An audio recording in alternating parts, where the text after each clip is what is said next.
Hello friends, चॅनलमध्ये पुन्हा एकदा तुमचं खूप खूप स्वागत. चॅनलला लगेच सबस्क्राईब करा म्हणजे माझे रिव्ह्यूज तुमच्यापर्यंत पोहोचत राहतील. आज मी बोलणार आहे गुलकंद ह्याच आठवड्यात रिलीज झालेल्या मराठी फिल्म बद्दल. कशी वाटली मला ही फिल्म, चला लगेच जाणून घेऊया.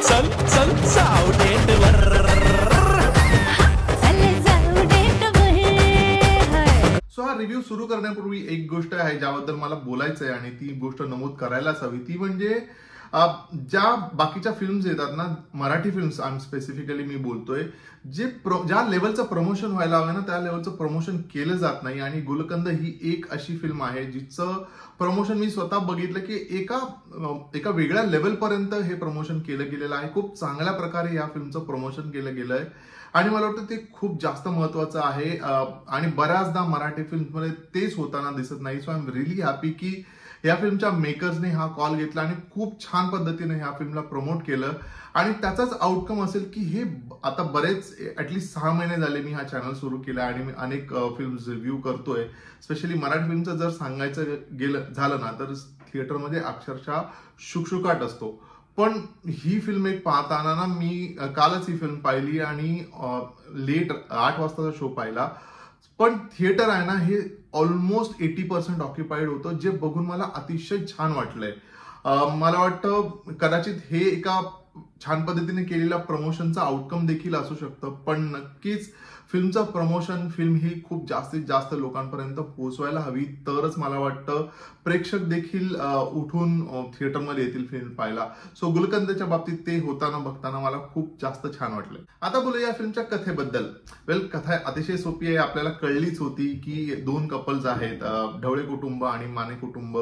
सो सई तामणकर, समीर चौगुले, प्रसाद ओक आणि ईशा डे असे हे 2 कपल्स आहेत. आणि ऑब्व्हियसली त्यांच्यामध्ये जी सई तामणकर आहे, नीता ढवळे, आणि गिरीश माने जे प्रसाद ओकने कॅरेक्टर केलं, या दोघांमध्ये एक पास्ट आहे, एक पास्ट कनेक्शन आहे. एकत्र ते होते, समहाव त्यांचं ते लग्न नाही होऊ शकलं. पण आता कोइन्सिडेंटली ह्या दोघांना एका नवीन नात्यासाठी एकत्र भेटावं लागतंय. आणि ती भेट झाल्यानंतर ऑब्व्हियसली जे पास्ट मध्ये जे घडलंय ते सगळं पुन्हा एकदा नव्याने जागं होतं. आणि मग त्याच्यानंतर काय होतं, बरं काय रिझन आहे यांना एकत्र नव्या नात्यासाठी भेटायचं, तर ऑब्व्हियसली ढवळे कुटुंबातली मुलगी आणि माने कुटुंबातला मुलगा हे दोघे एकमेकांशी लग्न करणार आहेत. त्या निमित्ताने हे एकमेकांच्या समोर येतात. प्रेम काय कधी कसंही कुठेही कुठल्याही वयात होऊ शकतं, नाही का? टकमक पाहून आणि तिथपासनं अगेन जुने कनेक्शन पुन्हा एकदा ऍक्टिव्हेट होतात. आणि त्यानंतर काय होतं,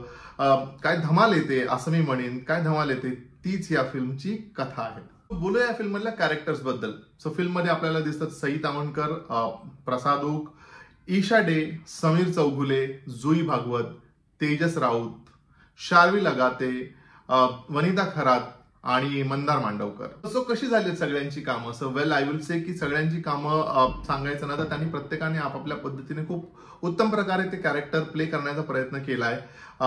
पण या फिल्मचं जर का हायलाईट सांगायचं झालं ना तर बॉस ईशा डे ही जी अभिनेत्री आहे ती या अख्ख्या फिल्मची हायलाईट आहे. मुसर फुटायची वेळ आली आहे. माझा नाही विश्वास आहे, म्हणूनच तुम्हाला दाखवायला घेऊन जाणार आहे मी तिकडे. एक मिनिट, दुसऱ्याची नाही, माझी बायको आहे ती. अभिमानाने काय सांगताय तुमची बायको आहे? प्रेक्षक अक्षरशः लोटपोट होताना मी पाहिलेत. And I am not एक्झॅजरेटिंग. पहिल्यांदा मी थिएटरमध्ये एवढ्या लेवलचा लाफ्टर मराठी फिल्म पाहताना बघितलाय. दोघांची जी ह्या केमिस्ट्री पण आहे, ईशा डे आणि समीर चौगुले, अप्रतिम केमिस्ट्री आहे. मला खूप मज्जा येते. ढवळे हा, पण रागिणीबाई आपण इकडे मजा करायला आलात का? त्यांच्यावर पाळत ठेवायला आलात की नाही? आणि हे दोघेच अख्ख्या फिल्म मध्ये भाव खाऊन जातात. समवेअर ज्या फिल्मचं सेंट्रल कॅरेक्टर तसं म्हटलं तर प्रसाद ओक आणि सई तामणकर असायला होतं. दे प्लेड देअर कॅरेक्टर त्यांच्या हिशोबाने, त्यांच्या पद्धतीने त्यांनी त्यांचं कॅरेक्टर प्ले केलंय. पण जर भाव कोण खात असेल तर हे 2 कॅरेक्टर. इसका हात है, उसका धड है, गुंडो का मुंडा है. आणि त्यातल्या त्यात ईशा डेने खूप जास्त भाव खाल्लाय.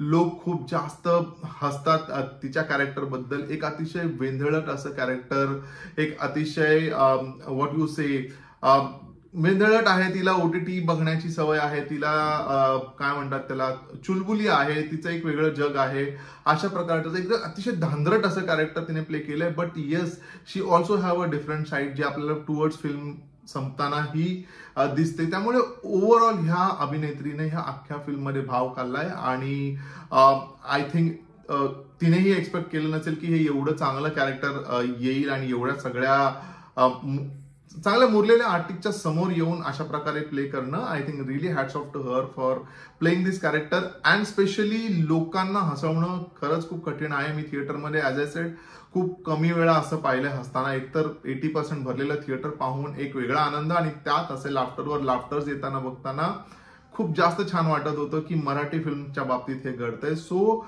Overall Eesha Dey has nailed it. तिने खूप उत्तम पद्धतीने काम केलं आणि बाकी सगळ्या आर्टिस्टने सुद्धा त्यांच्या पद्धतीने खूप उत्तमरित्या काम केले. आता बोलूया फिल्मच्या लेखनाबद्दल. सो या फिल्मचं लेखन केले सचिन मोटे यांनी, जे हास्य जत्रेशी खूप क्लोजली रिलेटेड आहेत. हास्य जत्रेमध्ये ते लेखनाचं दिग्दर्शनाचं देखील काम करतात आणि ह्या फिल्मचं लेखन त्यांनी केलंय.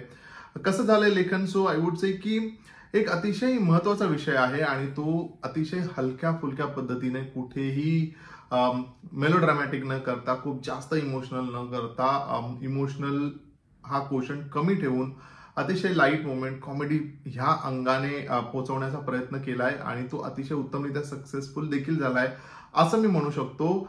काही काही जागी असं वाटतं की काही काही सीन्स जे नसायला हवे होते आणि जे माझं ऑब्झर्वेशन आहे म्हणजे स्पेशली जो फोटो एडिटर वाला जो एक ऍस्पेक्ट आहे, फोटो एडिट करणारा जो आहे ना, तो मला असं वाटतं की त्याला काही फार लॉजिक असं वाटत नाही त्या कॅरेक्टरचं असणं त्या फिल्ममध्ये. कारण आता ऑब्व्हियसली टेक्निकली हे जग खूप ऍडव्हान्स झालेलं आहे आणि लोकांना माहिती आहे, सगळ्यांकडे फोनमध्ये ऍप्स आहेत आणि एव्हरीथिंग इज इझिली अवेलेबल. त्यामुळे हा एक ऍस्पेक्ट म्हणजे फन एलिमेंट म्हणून त्यांनी कदाचित आणला असावं. मला एवढा तो कन्व्हिन्सिंग नाही वाटला. तो ते कॅरेक्टर नसतं तरी काही फार फरक पडला नसता.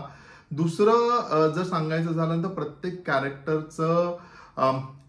कॅरेक्टर जे बिल्टअप असायला पाहिजे होतं ना, ते कुठेतरी मिसिंग मला वाटलं. ईशा डे आणि Sameer Choughule obviously both of them shine, but apart from that जरी सई आणि प्रसाद ओकचं जरी कॅरेक्टर म्हटलं ना, तर त्यांना तेवढंसा असा बिल्टअप कॅरेक्टरचा नाहीये. म्हणजे सरते शेवटी सई आणि प्रसाद ओक सुद्धा खूप जास्त लक्षात नाही राहत आणि दॅट इज आय फील थोडं सॅड पार्ट आहे. ईशा आणि समीर चौगुलेच लक्षात राहतात कारण त्यांनीच त्यांचे रोल खूप चांगल्या पद्धतीने वाजवलेत. सो मला असं वाटतं तो एक ऍस्पेक्ट असायला होता, थोडं कॅरेक्टर बिल्डिंग किंवा थोडं जे पास्ट लाईफ दोघांचं जे दाखवलं ना, त्याच्यामध्ये ते थोडं तो बिल्टअप आणायला पाहिजे होता आणि त्यामुळे कनेक्ट करायला खूप इझी झालं असतं. म्हणजे जे जसं ते स्वतः दोघे रिलेट करतात तेवढं ऑडियन्स रिलेट नाही करू शकत की ओ शिट ह्या गोष्टींमुळे व्हिज्युअली दिसत नाही म्हणून सांगतोय, त्यांच्या बोलण्यात नाही, पण या गोष्टींमुळे हे एकत्र येऊ नव्हते शकले. तो एक ऍस्पेक्ट आणायला पाहिजे होता. एनिवेज फिल्मची लेंथ 2-2.5 तासाची आहे, त्यामुळे काही पार्ट कट करून जर हा पार्ट आला असता तर मला वाटतं आणखी जास्त छान वाटलं असतं फिल्म पाहायला. आता बोलूया फिल्मच्या दिग्दर्शनाबद्दल. सो फिल्मचं दिग्दर्शन केलंय सचिन गोस्वामी यांनी. अगेन तेही स्वतः हास्य जत्रेबरोबर खूप क्लोजली रिलेटेड आहेत. हास्य जत्रेच्या स्किटचं डिरेक्शन दोघेही सचिन मोटे आणि सचिन गोस्वामी करत असतात आणि या फिल्मचं दिग्दर्शन देखील त्यांनी केलंय. बऱ्याच अर्थी बिकॉज फिल्म ही अतिशय कॉमेडी अंगाने पुढे जाते, हा जॉनर घेऊन पुढे जाते, त्यामुळे त्यांचा हातखंडा आहेच आणि जसं मी म्हटलं की खदखदवून हसवते फिल्म आणि ते कुठेतरी प्रूव्ह होतं की जो त्यांचा फोटे आहे त्याच पद्धतीने त्यांनी फिल्मचं देखील डिरेक्शन केलं आणि त्यामुळेच ऑडियन्स सतत हसत राहतं. सेकंडली जे त्यांनी मेन्शन केलं होतं की ही फिल्म एक फॅमकॉम असणार आहे, तो फॅमकॉम खऱ्या अर्थाने ठरते. कारण जसं मी म्हटलं की मी जेव्हा फिल्म पाहायला गेलो होतो बरेच फॅमिलीज होत्या, बिकॉज हॉलिडे होता 1 मे, तर बरेच फॅमिलीज आल्या होत्या एकत्र फिल्म पाहायला. दॅट ऑल्सो मीन्स की त्यांनी डेफिनेटली एका चांगल्या इंटेंटने एक फॅमिली एंटरटेनर बनवायचा प्रयत्न केला आणि जो बऱ्याच अर्थी सक्सेसफुल झालाय आणि त्यामुळेच की काही फिल्म बघायला मजा येते. सो ओव्हरऑल म्हणायचं झालं तर दिग्दर्शन हे छान झालंय. थोडी फिल्मची लेंथ अगेन कमी ठेवायला हवी होती. इधर दिग्दर्शक किंवा लेखक दोघांपैकी एकाने हा कॉल घ्यायला हवा होता. काही पार्ट कमी करता आला असता आणि फिल्मची लेंथ कमी क्रिस्प केली असती ना तर अजून जास्त मजा आली असती. फिल्मच्या म्युझिक बद्दल बोलणार आहे. सो या फिल्म मधलं जे म्युझिक आहे ना ते अतिशय रिफ्रेशिंग, अतिशय उत्तम असं झालंय, असं माझं प्रामाणिक मत आहे. ह्या फिल्म मधली जी तिन्ही गाणी आहेत, गुलकंद म्हणा जे आमिर हडकरने केलं, ज्याच्यामध्ये अतिशय रेट्रो वाईब आहे, जे ऐकायला खूप छान मजा येते.